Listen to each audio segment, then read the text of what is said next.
Hi, I am Harriet Hageman. A common accusation made against fiscal conservatives is that we are anti-government or anti-public employee. I want to assure you that nothing is further from the truth. I believe in good government, one that is effective, efficient, responsive, and transparent.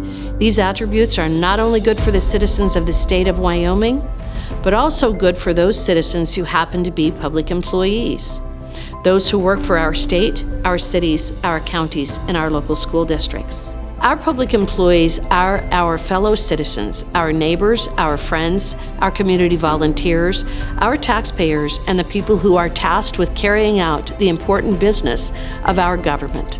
Several members of my family are public employees, as are several of the volunteers on my campaign, working on their own time, of course. I myself have been a public employee, working for the Attorney General's office. I know the dedication and service that comes into play. As I have traveled the state, I have heard from public employees who have expressed concerns about a waste of resources and a lack of transparency in their agencies. I hear about the lack of input sought by those who do the day-to-day work of government and education. I hear about costly out-of-state travel and out-of-state consultants consuming a lot of our state resources. Without absolute transparency, it is hard to know whether we are receiving our money's worth or whether we can be more efficient in delivering services to our citizenry. I have also heard that Wyoming has the very best people who work in government in terms of attention to detail, friendliness, and a willingness to help.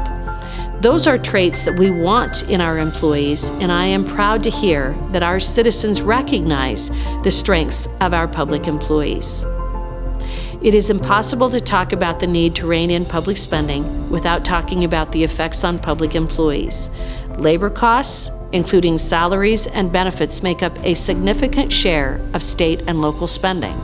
That's because providing services is the primary business of states, cities, counties, school districts, and other local government entities.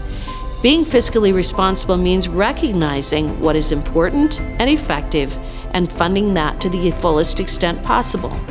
I am proud of our state's ranking in teacher pay, for example, and as governor, I would hope to maintain that. The reality is we have a $1.15 billion structural deficit. Our revenues are down, and we must figure out how to address that fact. If your personal income was cut, as the state's has been, you would not spend freely. You would not run through your savings because you cannot predict how long those savings will need to last. Stated simply, the state cannot continue to spend the way that it has in the past, and in order to protect you, the public employees, it is imperative that we find not only the inefficiencies, but those things that we simply cannot continue to spend money on. Do I think that we can weather this process without some pain? No, I do not.